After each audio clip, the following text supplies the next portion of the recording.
Nós vamos chegando e eu vou aqui, enquanto não chega ninguém, vou convidando as pessoas para estarem aqui comigo nesse breve encontro, que na realidade é só um instante de reflexão que a gente convida cada um de vocês para estarem aqui através de um tema, conhecendo um pouquinho das constelações familiares e também do trabalho que eu venho realizando já há alguns anos aqui em Volta Redonda. Então, estou convidando aqui umas pessoas. Se você conhecer alguém que talvez possa encontrar algum benefício nessa troca, eu peço a você que convide também para a gente estar junto. Eu estou aqui espalhando, convidando quem eu posso e você também aí, né, trazendo as pessoas, porque as pessoas normalmente acontece, elas acabam esquecendo, faz parte. Mas já chegou gente aqui. Andréia, seja muito bem-vinda. Cláudio, eu preciso da resposta de vocês se o som tá bom, porque eu estou usando o microfone aqui e preciso saber de vocês se o som tá legal. Só colocar um ok aí para mim, quem puder. Érica, seja bem-vinda. Veja se vocês estão escutando aí bem o que eu estou falando. Se puderem me responder. Quando puderem. Estão me ouvindo? Sim ou não?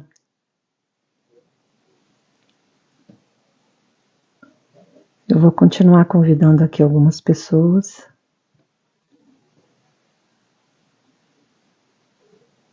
Para essa reflexão.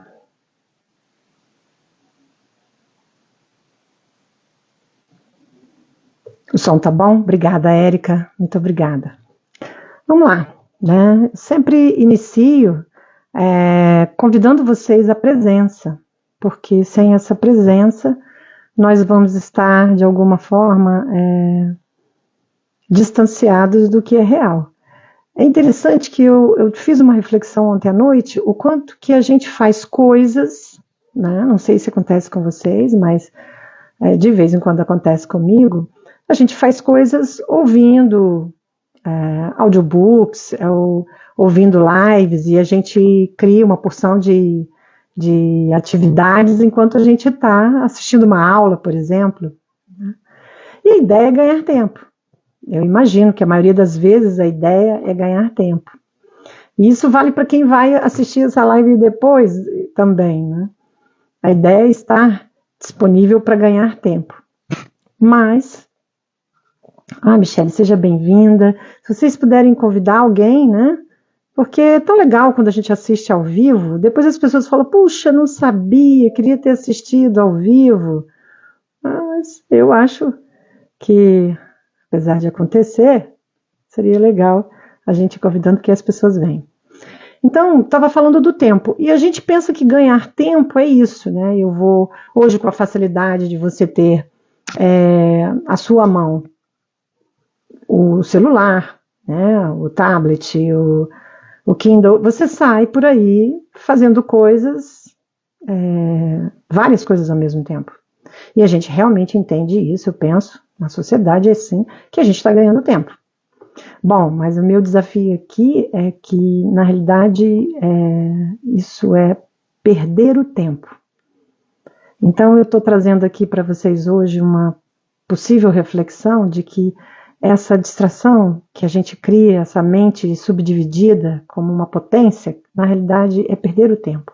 Porque o convite é a gente ganhar do tempo. O que seria ganhar do tempo?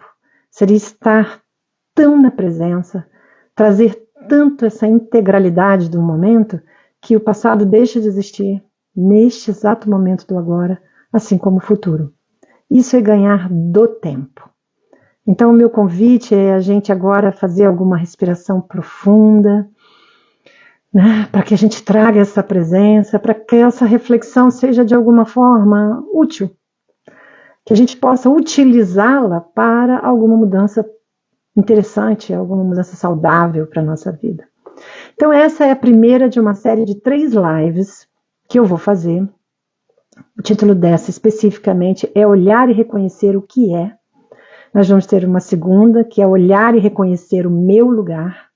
E uma terceira, que é Olhar e Reconhecer o que está à frente, minhas escolhas. Por que eu escolhi esse caminho? Porque nós estamos realizando já há alguns anos, com muito prazer, o primeiro encontro com essa característica e com a utilização das técnicas da constelação familiar ocorreu em fevereiro de 2020. E logo em seguida, março, veio a pandemia e nós tivemos aí um lapso de tempo em que a gente não pôde realizar esses encontros. Mas logo em seguida a gente retomou e assim que tudo foi liberado, a gente continuou a realizar esse trabalho e é o que vem acontecendo. O diferencial dele é que não é só um encontro para as constelações familiares ali acontecerem. Eu criei já há algum tempo uma abordagem de constelação de temas importantes para todos os envolvidos, escolhidos pelas pessoas que frequentam o encontro, e também a gente mescla com exercícios sistêmicos, com mindfulness, meditação, ou seja, geralmente uma tarde de sábado que você talvez não faria uma coisa tão importante, mas você separa aquela tarde de sábado para você olhar para dentro, né, para dentro de si. Eu separei até uma frase, né, que é de Bert Hellinger, que diz mais ou menos assim: o que não é visto te governa, e o que é visto e reconhecido te liberta. Então, por isso a gente está aqui nessa pegada do olhar. Porque nas constelações familiares, para quem não conhece o que é uma constelação familiar, é legal a gente falar o que não é, né? Constelação familiar não é um tratamento. Algumas pessoas às vezes me procuram no consultório, me procuram aqui no Instagram, perguntando o que é isso, eu não sei muito bem o que é uma constelação familiar. E aí elas acreditam que quantas sessões eu farei de constelação familiar? Bom, pelo menos da forma como foi a minha formação com Ricardo Mendes, que estudou diretamente com Bert Hellinger, nós não abordamos a constelação como um tratamento. Ou seja, não é algo que você vai fazer X sessões para obter um resultado. Na realidade, ela é uma possibilidade. Eu gosto de trazer esse tipo de definição. A constelação familiar é um olhar para a liberdade de escolha, um olhar para o seu lugar neste sistema familiar, um olhar para as possíveis causas daquilo sistêmicas, as causas relacionadas às histórias, às máculas do seu sistema familiar, que podem estar atuando hoje na definição de determinados destinos. Então, talvez a ideia do Bert Hellinger sobre vínculos, né, esses vínculos que nós trazemos em relação à nossa ancestralidade, é muito, eu penso, até inovadora do ponto de vista da psicologia, porque a psicologia trabalhou isso num outro nível, no nível de, às vezes, adoecimento, de ligações não vistas, de a própria mágoa da criança interior, mas a visão da constelação familiar ela é mais ampla. Não que ela seja toda amplitude, não que ela seja uma solução mágica para os seus problemas, para as suas questões, mas ela te oferece um olhar. Então, nesses anos todos que eu trabalhei com a constelação, o incrível é que esse olhar conseguiu, de fato, ser o start, ou o grande impulso para uma mudança significativa na vida dessas pessoas. Eu tenho histórias incríveis já vividas no consultório, mesmo nos workshops, de pessoas que fizeram uma virada de chave importante a partir do que viram através das constelações familiares. Então, essas 3 lives serão um convite para que você venha no dia 19 de setembro, né, que você faça a sua inscrição, que eu vou lançar direitinho aqui como faz, para essa tarde de um trabalho interno, de um olhar para você. A gente fala muitas vezes que a terapia é cara, a terapia é demorada, a terapia é complexa, a psicoterapia, e na realidade a gente às vezes não aproveita as oportunidades de momentos como esse, em que a gente realmente pode transformar algum padrão de sofrimento num padrão de entendimento e transformação.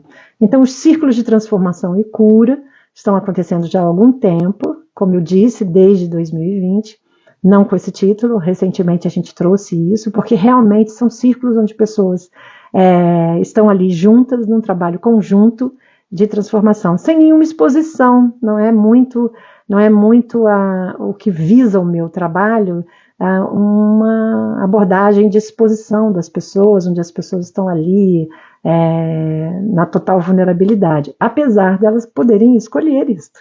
Mas geralmente esse trabalho é um trabalho interno, em que a gente oportuniza exercícios e a própria constelação que a gente assiste pode realocar, transformar internamente algumas situações de sofrimento dentro de nós. Então é isso, estou aqui nesse primeiro momento, rapidinho com vocês, né? São poucas pessoas aqui comigo, mas eu sei que muita gente assiste depois e tá tudo certo, vamos embora. Respira fundo e vamos embarcar nessa.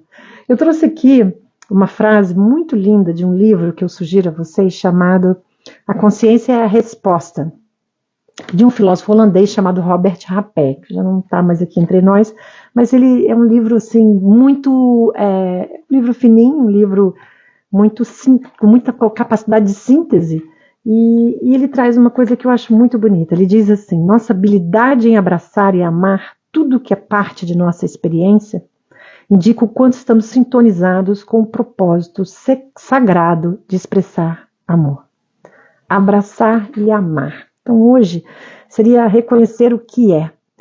A gente passa muitas vezes na vida excluindo situações, experiências, dores da nossa vida como se elas não pudessem ter um lugar. E esse lugar de reconhecer aquilo que se passou, seja no nosso sistema, e mesmo um exercício que eu faço até muito simples, já fiz algumas vezes nesses encontros, de olhar para a infância, por exemplo, dos nossos pais. Quanto que é, às vezes, difícil e nós resistimos a olhar para nossos pais com suas próprias dores e excluímos isso. Quantas vezes excluímos de um sistema um segredo, uma traição, uma dor profunda, um aborto, uma exclusão de alguém que foi indesejado naquele sistema, e isso fica de alguma forma oculto. O que é interessante notar é que nessa abordagem das constelações familiares, da visão sistêmica, a gente entende também que, na realidade, nós não estamos separados da história do nosso sistema. Então, numa metáfora bem simplória que eu trago para vocês, na realidade é como se existisse um site para cada família, né? Num único computador, num único hardware. Então, esse site da nossa família contém todas as informações, nada é perdido, nada é perdido. Todas as memórias, de alguma forma, estão informadas nesse sistema. E muitas dessas memórias que são traumáticas, e mesmo até as que são muito felizes, de alguma forma reverberam naqueles que vêm depois. Ou seja, as histórias dos nossos antepassados, os padrões de sofrimento, muitas vezes reverberam atuando vivos dentro do nosso sistema.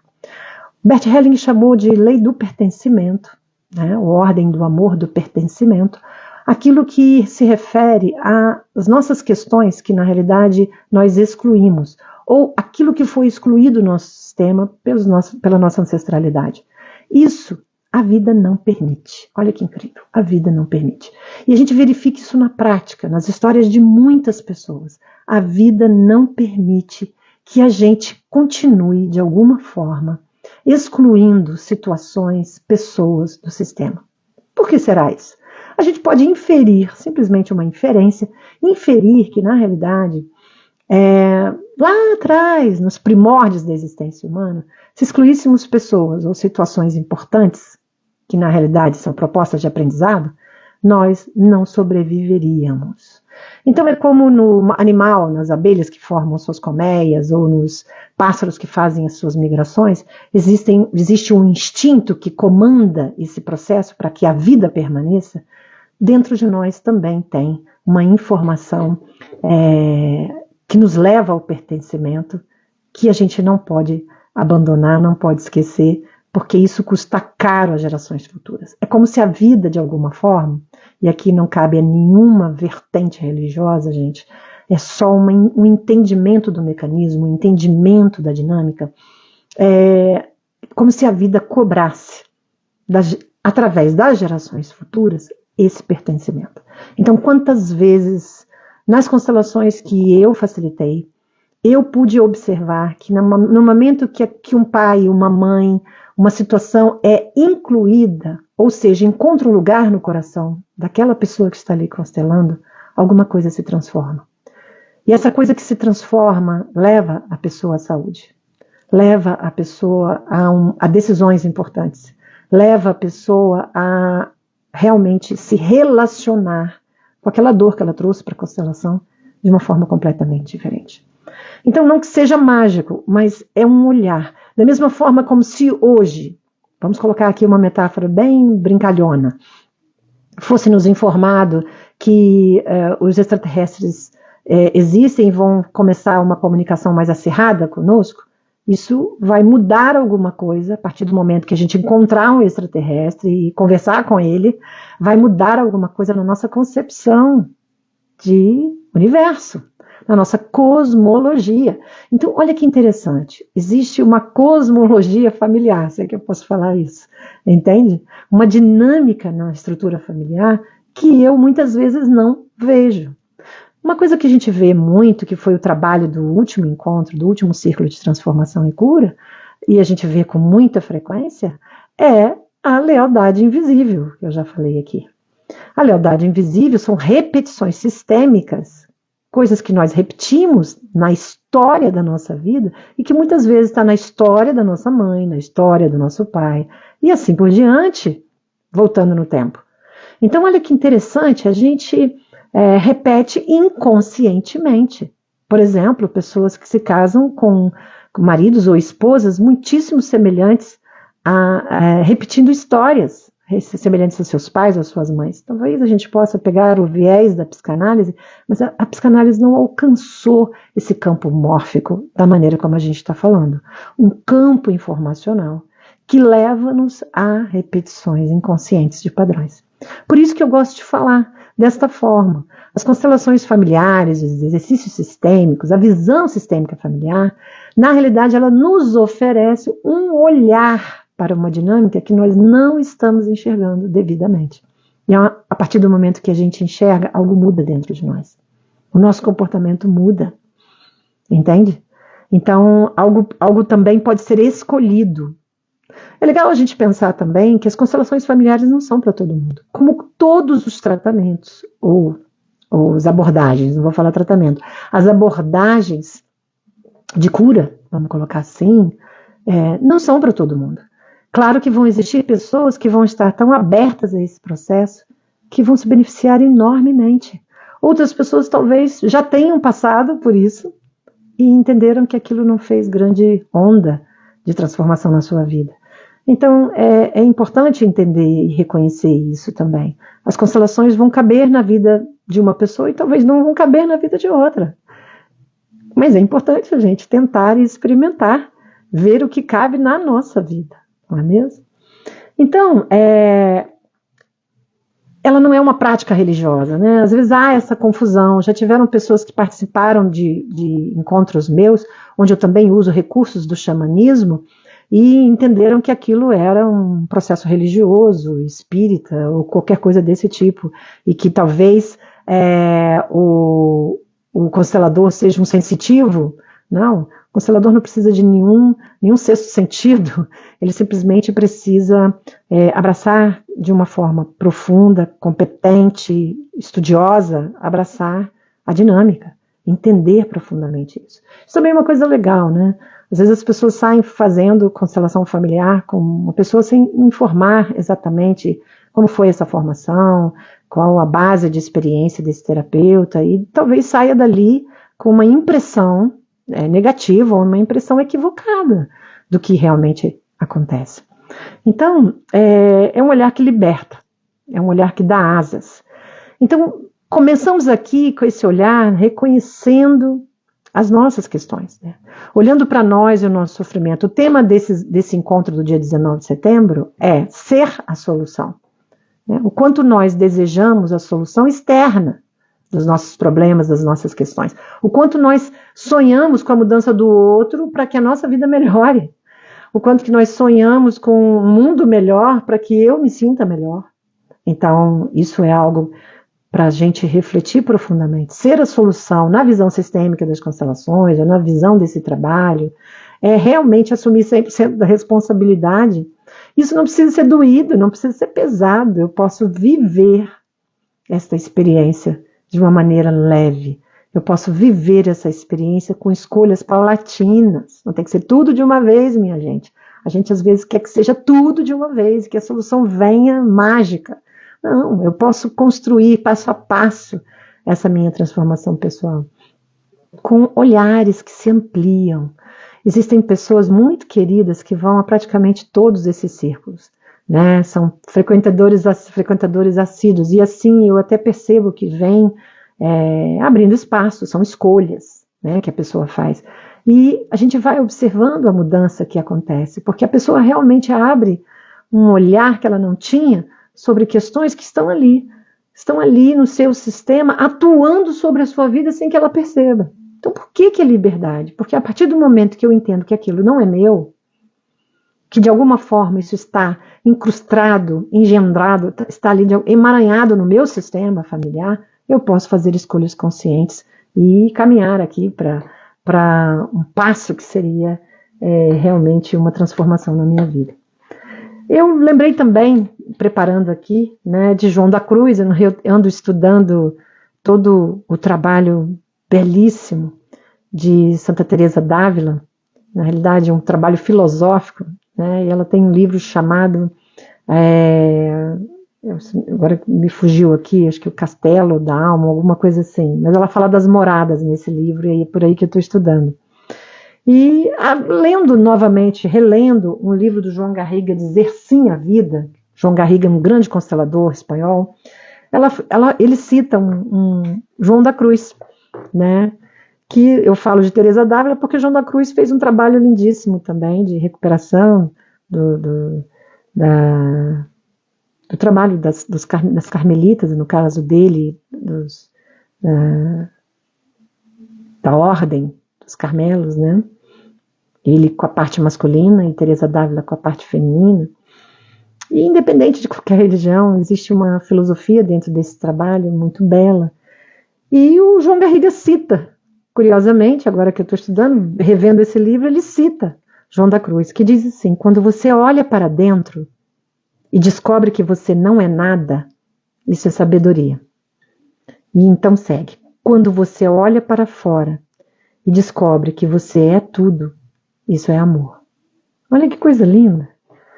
Então, o amor como verdadeiro antídoto da dor, colocando aqui o amor como verdadeiro antídoto da dor, é um processo interno de autodescoberta. Descobrir esse potencial de amor ilimitado dentro de nós faz com que a gente realmente pare de projetar naquilo que vem de fora, porque aqui, quando ele fala o fora, é aquilo que eu ofereço ao mundo. É que eu posso entregar ao mundo, as pessoas à minha volta. E eu não vou fazer isso, como disse lindamente Madre Teresa de Calcutá, a gente só pode oferecer aquilo que, de alguma forma, a gente tem. Né? Então ela fala assim, só um ser realmente nutrido pode nutrir os demais. Talvez ela dissesse isso do ponto de vista da alimentação física, porque ela alimentou muitos miseráveis. Mas eu creio que ela também trouxe isso do ponto de vista do alimento sagrado, do alimento da alma, do amor. Então, nós não poderemos nutrir os demais se a gente não se nutre desse amor próprio, dessa valorização da nossa vida, desse reconhecimento de que tudo que aconteceu na nossa vida, aconteceu de verdade. E não adianta eu excluir isso, eu jogar isso para debaixo do tapete, porque isso de alguma forma retorna através de doença física, retorna através de doenças emocionais. Eu encontro todos os dias pessoas doentes emocionalmente. É meu trabalho fazer isso. E por que as pessoas estão tão doentes emocionalmente? porque na realidade, outro dia eu ouvi um grande psiquiatra falando que a psicologia errou, que talvez a psicologia tenha feito mal ao seu trabalho porque as pessoas estão mais doentes. Acho que foi só um provocativo dele, na realidade, porque eu não creio que a psicologia tenha uma real responsabilidade sobre isso. Porém, as filosofias e as psicologias de grande valor sempre existiram. Né? Eu sempre gosto de citar a psicologia budista, talvez uma das mais antigas, dentro do processo de treino da mente, ou de realmente transformar o sofrimento em liberdade, né? Domar o sofrimento dentro de nós, ou simplesmente não dar permissão para a dor ser transformada em sofrimento. Então, todas essas psicologias, essas filosofias valorosas, como o Evangelho do Cristo, como as tradições sagradas, não foram suficientes para despertar o ser. Isso talvez seja realidade, mas não que elas não tenham a sua potência, não que elas sejam, é porque ainda não foi escolha. O quão animalizados nós estamos, presos nas satisfações sensoriais, presos no desejo de sermos atendidos e no equívoco terrível de não nos colocarmos no lugar de servir. Então, olhar e reconhecer o que é olhar para o passado e olhar para todas as experiências desse sistema familiar com respeito. Isso às vezes é duro, eu trago isso muitas vezes na minha abordagem do meu trabalho individual, mas trago isso também nos trabalhos em grupo. O quanto nós desrespeitamos nossas linhagens, todos aqueles que vieram antes, quando nós julgamos aquilo que foi possível para eles. E isso traz para a nossa vida, traz muito emaranhamento. Traz uma dificuldade de viver plenamente aquilo que foi possível. E traz ainda uma dificuldade maior, aquela de tomar aquilo que nos foi dado, que nos sustentou até a nossa vida adulta. Então continuamos apontando o dedo, julgando, acreditando numa ideia muito infantilizada de que poderia ser diferente. O sofrimento, muitas vezes, é uma fixação na ideia de que poderia ser diferente. E aí vira uma resistência com tudo aquilo que aconteceu. Tudo o que aconteceu, todas as experiências possíveis aos nossos pais, parentes e irmãos, foi aquilo que, de alguma forma, nos trouxe a possibilidade de escolher. E nós esquecemos disso. Outro dia aprendi uma palavra nova, eu tenho espalhado ela há muito tempo aí, e estou meio apaixonada por ela. Essa palavra é pronoia. E pronoia significa crer que tudo no universo está a seu favor, de alguma maneira. O que seria, né? Como que seria o nosso comportamento? Como seria a nossa vida? A nossa forma de lidar com os problemas, se nós entendêssemos que tudo está a nosso favor? Que na realidade tudo é um provocativo para nos colocar diante desse amor que nós somos, só que estamos de alguma forma esquecidos disto. Toda tarefa humana para estar bem na vida, viver uma boa vida, viver plenitude, indica um caminho para receber o amor que nós somos. Receber o amor possível daqueles que vieram antes. Se a gente imagina, e esse é um exercício que eu faço com frequência nos encontros dos círculos de transformação e cura, se a gente observar, né, quanta dor, quanto sofrimento, quanto sacrifício foi realizado por aqueles que vieram antes para sobreviver. Não vou nem falar para ser feliz, para ter uma vida boa, não vou falar nada disso.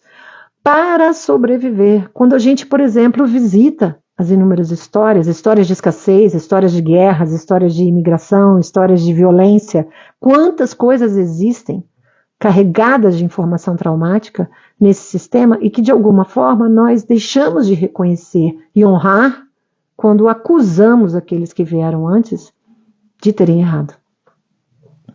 Então, reconhecer o que passa por uma profunda aceitação daquilo que foi possível para todos, inclusive para nós, quando nós olhamos para o nosso próprio passado.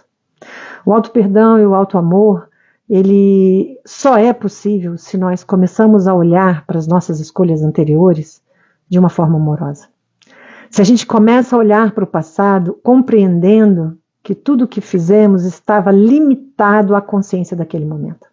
Muitas vezes nós estamos aqui, nessa posição do agora, olhando para trás, seja o nosso passado ou dos nossos antepassados, com o rigor e respaldados, muitas vezes por tradições espirituais, com esse rigor, colocando-os todos no inferno, inclusive nós mesmos, sem notar que, na realidade, aquilo só fazia parte de uma consciência limitada. E que a partir de agora, que é o grande dia da sua vida, esse momento que você está aqui comigo, é esse o grande momento de você realizar uma nova vida. De você realizar um novo homem, uma nova mulher, de transformar aquilo que ainda dói, que aquilo que se transformou em sofrimento, num aprendizado. Pronoia é entender que se tudo está na minha direção para o meu bem, tá? Um tropeção na calçada, uma pessoa que atravessa o meu caminho trazendo alguma dor, qualquer coisa está aqui para o meu bem, se eu entendo desta forma, há uma transformação muito profunda. Eu passo a enxergar tudo como uma dádiva. Eu passo a entender, ou pelo menos buscar entender, a bênção por trás do problema, por trás da dor. E aí não há como permanecer nesse lugar vitimado pelo meu sistema, vitimado pelas pessoas à minha volta, vitimado pela situação, pelo país, ou seja, enfim, vitimado. Então é importante, né, aqui falando para adultos, é importante que a gente reconheça que tudo o que foi e o que é até aqui precisa ser reconhecido e não julgado. E entendido num plano de compreensão amorosa, no plano de entendimento do humano em nós, desse humano que de alguma forma teve mesmo os seus escorregões, teve mesmo os seus percalços, teve suas dificuldades, e tudo bem, que eu possa hoje fazer uma escolha, que eu possa hoje fazer um passo de transformação. Gente, não é tudo de uma vez, é um passo de transformação. Olhando para a minha vida, nesse exato momento, com muito amor e entendendo, foi tudo que deu. Isso não quer dizer que eu não vou reparar essas feridas, né? Mas o que é possível agora? Então é como São João da Cruz fala tão lindamente, quando você olha para fora e descobre que você é tudo. Isso é amor. Então, existe essa frase num livro de Krishnamurti, um grande filósofo indiano, que ele diz assim: você é tudo, você é o mundo. Nesse sentido, é para que a gente possa entender que a partir desta ampliação de consciência, desta abertura amorosa para quem eu sou, para quem eu fui, para o que foram aqueles que vieram antes, esse reconhecimento amoroso para tudo que foi possível, quando eu consigo realizar isso, eu posso de fato espalhar amor na minha existência. Então, eu agradeço muito você estar aqui até agora, quem ficou, Cristina que chegou depois, Camila, Maria, né? Eu fico muito feliz de vocês estarem aqui, Luciana que chegou agora, entende? E assistam, né? Espalhem para quem possa ser útil, né? Esse convite de que 19 de setembro estaremos juntos num trabalho muito intenso, é sempre muito intenso, muito profundo, são 3 horas de trabalho para trazer um pouco mais dessa liberdade de escolha que um adulto tem como possibilidade, como potência. Um grande abraço e muito obrigada.